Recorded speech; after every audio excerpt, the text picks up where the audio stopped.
Indrajit study point में आप सभी का स्वागत है। हम पढ़ रहे हैं अध्याय 8 हास्यकरण से निपटना भाग 2, जिसमें हम पढ़ेंगे हास्याई तबकों के लिए कानून। कानून किस लिए बने, कानून की आवश्यकता क्यों थी, क्या कारण था कि हास्याई तबकों के लिए कानून बनाना पड़ा सरकार को, जिसके बारे में हम इस भाग में पढ़ेंगे। जैसा कि आपने पहले पढ़ा था, सरकार अपने नागरिकों की रक्षा के लिए कानून बनाती है। नागरिक ही नहीं रहेंगे तो सरकार कहाँ रहेगी, सरकार कहाँ से होगा। इसलिए नागरिकों के लिए कानून बनाना पड़ता है। लेकिन सरकार केवल इसी तरह कार्रवाई नहीं करती। हमारे देश में हास्याई तबकों के लिए, हास्याई तबकों में कौन आते हैं? दलित, अनुसूचित जाति, अनुसूचित जनजाति, आदिवासी और छुआछूत जिसमें आ जाता है उन लोगों। आज भी कहीं ना कहीं छुआछूत चलता है, मानो या नहीं मानो फिर भी चलता है। हमारे देश में हास्याई तबकों के लिए खास कानून और नीतियां बनाई गई हैं। बहुत सारी नीतियां और परियोजनाओं किसी समिति की सिफारिश या सर्वेक्षण आदि के नीतियों पर आधारित होती है। देखो, बहुत सारी नीतियां जो होती है, ये लाइन ध्यान से पढ़ो। ये लाइन, जितनी भी नीतियां बनती है, योजनाएं बनता है, वो भी किसी न किसी सिफारिश या सर्वेक्षण के आदि नतीजों के आधार पर ही बनता है। कोई सिफारिश करे तो बनेगा, नहीं तो कोई जन आंदोलन संघर्ष करेगा तो ही बनेगा। सरकार इस तरह की नीतियों को प्रोत्साहन देती है ताकि खास तबकों को सही अवसर उपलब्ध कराए जा सके। इसीलिए अभी का देखो हुआ क्या, यहाँ पर हर किसी को समानता का अधिकार चाहिए कि हम भाई हर किसी से कम नहीं है, बराबरी का अधिकार चाहिए। तो सरकार जो लड़कियों का एज था 18 साल, शादी करना चाहे कुछ भी, उसको 21 साल पर कर दिया। आप शादी करोगे तो 21 साल पर करोगे, लो भाई समानता का अधिकार ले लो आप। तो ये आप सबको बता देता हूं, आप सब 8 में हो तो जब तक 21 के नहीं हो जाते हो, ये गुग्गू पुग्गू वाला भूल जाओ। क्या बोलते हैं, टेडी बियर वगैरह सब दिमाग से निकाल दो, केवल पढ़ने में लगाओ। गुग्गू गुग्गू करना ये सब अभी के टाइम पर नहीं शोभा देता है, बाद में करो यार। मोहब्बत करने के लिए सलमान खान का भी उम्र बहुत है, काफी है। तो सरकार को प्रोत्साहन दो, दबाव डालो, कुछ ना कुछ तो सरकार करेगा ही करेगा। सामाजिक न्याय को प्रोत्साहन। संविधान को लागू करने के लिए राज्य और केंद्र सरकारें जनजातीय आबादी वाले, देखो कोई भी संविधान को लागू करना है तो राज्य सरकार और केंद्र सरकार जनजातीय आबादी वाले, जितने भी जनजातीय आबादी जिसमें आबादी ज्यादा है, भारी दलित आबादी वाले इलाकों में जिसमें दलित इलाके बहुत ज्यादा हैं, विशेष प्रकार की योजनाएं लागू करती है कि हर किसी को कानून के बारे में बताया जाए, उस कानून की जिम्मेवारी और उस कानून को कैसे निभाना है हर किसी को मुहैया कराया जाए, योजना बताया जाए। उदाहरण के लिए कई स्थानों पर दलितों और आदिवासियों को सरकार की ओर से मुफ्त या रियासती दरों पर छात्रावास की सुविधा उपलब्ध कराई गई है। जैसे में आज भी दलितों के लिए, जो बैकवर्ड कास्ट के होते हैं, उनके लिए आज फॉर्म हो कुछ भी हो, उनकी आरक्षण है। वे कम नंबर भी लाकर मतलब पोस्ट पे जा सकते हैं, नौकरी कर सकते हैं। लेकिन ऊंचे जाति वाले को पूरा का पूरा नंबर चाहिए, कम नंबर से काम नहीं चलने वाला भैया। उनको छात्रावास भी मिल जाता है, शिक्षा संबंधित सुविधाएं भी हासिल कर सके, जो मुमकिन है कि उनके अपने इलाकों में उपलब्ध नहीं हो, और वैसे भी सुविधाएं हासिल वो कर सके जो अपने इलाके में उन्हें नहीं मिला, नहीं मिल सकता, जिसको मिलने का चांस ही नहीं है। वे सारे सुविधा, शिक्षक सुविधा, शिक्षा सुविधा, ये सब जाकर सरकार से भी ले सकते हैं। सरकार से ले क्या सकते हैं, उनको हर चीज में आरक्षण दे दिया जाता है। कोई भी फॉर्म भरना है तो बाकी जाति से आधा लगेगा, टोटल आधा।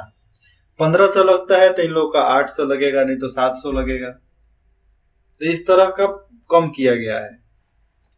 कुछ जरूरी सुविधाएं मुहैया कराने के अलावा सरकार कानूनों का भी इस्तेमाल करती है ताकि व्यवस्था में निहित असमानता को खत्म करने के लिए ठोस कदम उठाया जा सके। मतलब पुलिस का भी सहारा लेकर सरकार बोलती है कि हर चीज का ठोस कदम उठाया जा सके कि लागू करने में कोई दिक्कत ना हो। आरक्षण की व्यवस्था इसी तरह का एक महत्वपूर्ण कानून नीति है कि आरक्षण मतलब जो भी दलित है उनको आरक्षण दिया जाए। यह महत्वपूर्ण होने के साथ बेहद विवादास्पद भी है। शिक्षा संस्थानों और सरकारी नौकरियों में दलितों और आदिवासियों के लिए सीटों के आरक्षण का कानून एक महत्वपूर्ण तर्क पर आधारित है। जैसे में देखो, यह महत्वपूर्ण भी है, बेहद महत्वपूर्ण है कि विवादास्पद कानून भी होना चाहिए। विवाद उठता कहाँ है? संसद और राज्यसभा में। ठीक है। अब शिक्षक संस्थानों और सरकारी नौकरियों में दलित और आदिवासी के सीट का आरक्षण कानूनी रूप से महत्वपूर्ण है और कानूनी रूप से इनके लिए सीट आरक्षित किया गया है। अरे जब पार्लियामेंट में सीट आरक्षित है आदिवासियों के लिए, दलितों के लिए, राज्यसभा में है, विधानसभा में है, लोकसभा में है, हर पॉलिटिकल पार्टी में है, तो ये स्कूल कॉलेज वगैरह कौन सी बड़ी भारी चीज हो गई? और कोई भी इंफ्रास्ट्रक्चर। यहाँ तक दलित स्कूल में भी एंट्री लेते हैं अपने किस कार्ड से? राशन कार्ड से, बीपीएल कार्ड से। तो उनको स्कूल में भी आरक्षित मिलता है, चाहे वो कोई भी स्कूल हो, उससे मतलब नहीं है उनको। वहां प्राइवेट स्कूल हो चाहे सरकारी में, तो पैसा ही नहीं लगता है। प्राइवेट में लगता है तो प्राइवेट में भी उनको पैसा कम देना पड़ता है। इसके पीछे समय यह भी है कि हमारे जैसे समाज में जहां कुछ तबकों को सदियों तक पढ़ने लिखने और नई निपुणताएं हासिल करने के अवसरों से वंचित रखा गया है। अब देखो, इन लोगों को समाज से अलग रखा गया, एक समाज के तबकों से अलग कर दिया गया, पढ़ने लिखने से अलग कर दिया गया। मतलब वो नई निपुणता, उनको एक नया टेक्नोलॉजी जो सीखना रहता है, नया कुछ नियम सीख लेना चाहिए, सीखा जाता है, हर कोई सीखता है, उस चीज से भी वंचित इनको कर दिया गया। वह लोकतांत्रिक सरकार को इन तबकों की सहायता के लिए ठोस कदम उठानी चाहिए और ऐसे दलितों और आदिवासियों के लिए ठोस कदम उठानी चाहिए सरकार को, जो भी सरकार हो, क्योंकि हिंदुस्तान में लोकतांत्रिक ही चलता है, लोकतंत्र ही है, इसलिए सरकार फैसला ले सकती है, जिनकी बहुमत है फैसला ले सकती है। आरक्षण की नीति किस तरह काम करती है? आरक्षण की नीति जो है किस तरह काम करती है यह भी जान लो। देश भर की सभी राज्य सरकारों के पास अनुसूचित जातियों या दलितों, अनुसूचित जनजातियों और पिछड़े और अति पिछड़े जातियों की अपनी अपनी सूचियां हैं हर सरकार के पास। इसी तरह की सूची केंद्र सरकार के पास भी है, उनका अलग होता है। जो विद्यार्थी शैक्षणिक संस्थानों में दाखिला के लिए या जो उम्मीदवार सरकारी नौकरियों के लिए आवेदन देते हैं, उन्हें जाति और जनजाति प्रमाण पत्र के रूप में अपनी जाति या जनजाति का सबूत देना होता है। ये मैं आज तक सोचता था कि मैं जाति से अलग रखता हूं, मैं जाति को नहीं सोचूंगा, लेकिन अब क्या है कि हमें अपनी जाति का प्रमाण इसलिए देना पड़ता है कि हमें आरक्षण मिले। देखो, आरक्षण मिलेगा तो गाली सुनकर ही काम करना है। आरक्षण के बिना जाते हो तो तुम गाली सुनोगे कैसे? मैं जब 12वीं के एग्जाम देने गया था सेंटर पे, तो हमारे साथ जितने भी हिंदी मीडियम के लड़के थे वो क्या करते थे कि वो चीटिंग करते थे और टीचर भी चीटिंग करवाता था, और कोई चेक करने वाला आता था तो सारे चीट को बोरा में कसकर फेंक देते थे। हम इसके लिए आवाज उठाए तो बाकी बच्चा क्या कह रहा है, भैया अपने तो लिख लेता नहीं, हमरों के लिखे दी लो, हमरों को लिखे दी। इसलिए थोड़ा चुप रहना पड़ता है और चुप रह भी गए, क्योंकि शिक्षा की व्यवस्था ही हर जगह का भ्रष्ट होता है, तो कोई क्या कर सकता है। लेकिन वहां पर भी टीचर उनको पीट देते थे जो बात नहीं मानते थे। लेकिन जो अड़े हैं हमारे जैसे इंसान, हम किसी से कुछ लगाव वगाव है नहीं, हम कभी चीट किए नहीं वहां पे बैठकर, और ना ही टीचर से अपशब्द बोले, और ना ही उनसे कुछ ऐसा भी बोले कि जो उनको गलत लगे। तो वो लोग हाथ उठाने से पहले डरते थे कि इसको हाथ लगाया तो ये मेरा भर कर्म कर देगा। क्यों? क्योंकि हम अपने अनुसार अपने बल पे गए थे वहां पर, ना ही आरक्षण से गए थे और ना ही हम किसी भी सहायता से गए थे, हम अपने दम पे गए थे। इसलिए हम किसी का कुछ नहीं सुनते थे। इसलिए आप सब क्यों बोलते हैं आरक्षण गया भाड़ में यार, जाति गया भाड़ में, उससे टेंशन ही नहीं लेने का। अपने दम पर आगे बढ़ो, अपने दम पर आगे बढ़ोगे तो तुम्हारे पास आत्मगरिमा रहेगी, आत्म संभावना रहेगा कि हम आगे बढ़ सकते हैं। जाति या जनजाति का सबूत देना होता है हर किसी क्षेत्र में, लेकिन हम नहीं देते हैं भैया। अगर कोई खास दलित जाति या जनजाति सरकारी सूची में है तो उस जाति या जनजाति का उम्मीदवार आरक्षण का लाभ उठा सकता है।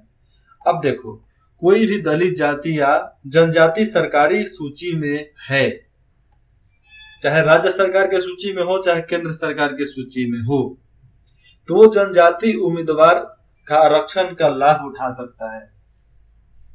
लाभ उठाएगा तो उसको अच्छा नौकरी तो मिल जाएगा, लेकिन वो इज्जत नहीं मिलती है जो हर किसी को मिलना चाहिए।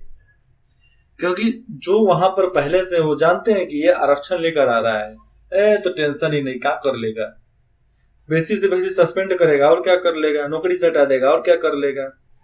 कॉलेजों, खास तौर से मेडिकल कॉलेज जैसे पेशेवर संस्थानों में दाखिला के लिए सरकार ने कट ऑफ या न्यूनतम अंक सीमा तय की हुई है। जैसे में कॉलेजों में जाति व्यवस्था आरक्षण की वजह से आपका पैसा कम लगता है, तो ये सरकार भी देखती है कि भैया आप कौन से जाति के हैं, इसीलिए जाति प्रमाण पत्र लगता है। और आवासीय लगता है क्योंकि आप सही से उसी जगह के हैं कि नहीं है, इसके वजह से। खास तौर से मेडिकल कॉलेज या इंजीनियरिंग कॉलेज का जब फॉर्म भरोगे, चाहे अंदर उसमें एडमिशन लोगे, तो आपके लिए कट ऑफ सीमा और न्यूनतम अंक सीमा का तय करना वहां पर सरकार की नीति है। आप लोग मतलब दलितों का पैसा भी कम लगता है, दलित का पैसा भी कम लगता है, उसके बाद से वो कम नंबर भी लाते हैं तो उनका सीट रिजर्व रहता है। जनरल कोटा वाले लोग का नहीं होता है, उनको इतना लाना है तभी होगा।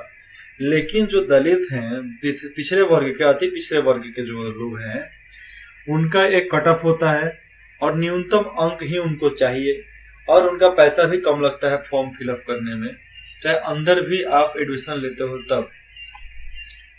इसका मतलब यह है कि इन संस्थानों में सभी दलित और आदिवासी उम्मीदवार दाखिला नहीं पा सकते। देखो, इसका मतलब यह है कि इन संस्थानों में, देखो पहले क्या था, कट ऑफ नहीं था, आज तो ले सकते हैं, आज सब लेते हैं।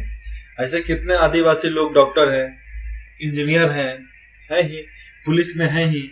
इसमें इन्हीं दलित और आदिवासी विद्यार्थियों को दाखिला मिल सकता है जिन्होंने परीक्षाओं में अच्छा प्रदर्शन किया है और न्यूनतम अंक सीमा से ज्यादा अंक प्राप्त किए हैं। मेडिकल कॉलेज में भी यही नियम हो गया है अब से कि कोई भी, मतलब अब कट ऑफ सीमा बढ़ा दिया गया है, न्यूनतम अंक सीमा उसको भी बढ़ा दिया गया है, लेकिन आज भी कट ऑफ सीमा न्यूनतम अंक है, दलितों के लिए है। देखो, जनरल के लिए हो जाएगा कि 570 नंबर चाहिए, लेकिन दलित जो है वो 470 नंबर लाकर भी चले जा सकते हैं। 500 नंबर भी होगा तो उनको अच्छे कॉलेज में एडमिशन हो सकता है। तो ये एक तरह से इन लोगों के आरक्षण में आता है, दलितों के। सरकार इन विद्यार्थियों को विशेष छात्रवृत्ति भी देती है। छात्रवृत्ति का मतलब उसको पैसा भी देती है, मुहैया भी करवा देती है हर सुविधा। 9वीं कक्षा की राजनीतिक विज्ञान की पुस्तक में आप अन्य पिछड़ा वर्ग के बारे में, उनके लिए आरक्षण की व्यवस्था के बारे में और विस्तार से जानेंगे कि पिछड़े वर्ग के लोग जो होते हैं उनके आरक्षण के लिए कौन कौन से व्यवस्था किया गया था, जिसको ओबीसी बोलते हैं। इंग्लिश में बोलूं तो ओबीसी। ओबीसी में 2 पार्ट, BC1 BC2। तो इन लोगों को भी आरक्षण मिल जाता है। यहाँ पर देखो, योजनाओं की सूची है। यह योजना किस बारे में है आपकी राय में इससे सामाजिक न्याय को कैसे बढ़ावा मिलेगा? विद्यार्थियों के लिए वाजिफे की व्यवस्था, मतलब आरक्षण की व्यवस्था, ये कौन से योजना है उसके बारे में, और आपका राय इसमें। विशेष थानों का गठन क्यों हुआ, इसके बारे में बताना है। टीचर से भी पूछ कर सकते हो, और नहीं बताते हैं तो प्रिंसिपल से बोलो, और वो भी नहीं बताते हैं तो हमसे कमेंट कर डालो। हमसे कमेंट करो, मैं खुद बता दूंगा। सरकारी स्कूलों में लड़कियों के लिए विशेष योजनाएं होती हैं। जैसे मैं सरकारी स्कूल में जब लड़कियां 10th पास करती है 10वीं, तो उन्हें 10,000 रुपया मिलता है, लेकिन वही 12वीं पास करेंगे तो उन्हें 15 से 20,000 रुपया मिलता है, फर्स्ट डिवीजन आने के वजह से कि लड़की फर्स्ट डिवीजन आई है। आगे है दलितों और आदिवासियों के अधिकारों की रक्षा। इसके बारे में हम अध्याय 3 में पढ़ेंगे। तो लेते हैं आप सभी से विदा। इंद्रजीत स्टडी पॉइंट में जुड़ने के लिए आप सभी का बहुत बहुत धन्यवाद।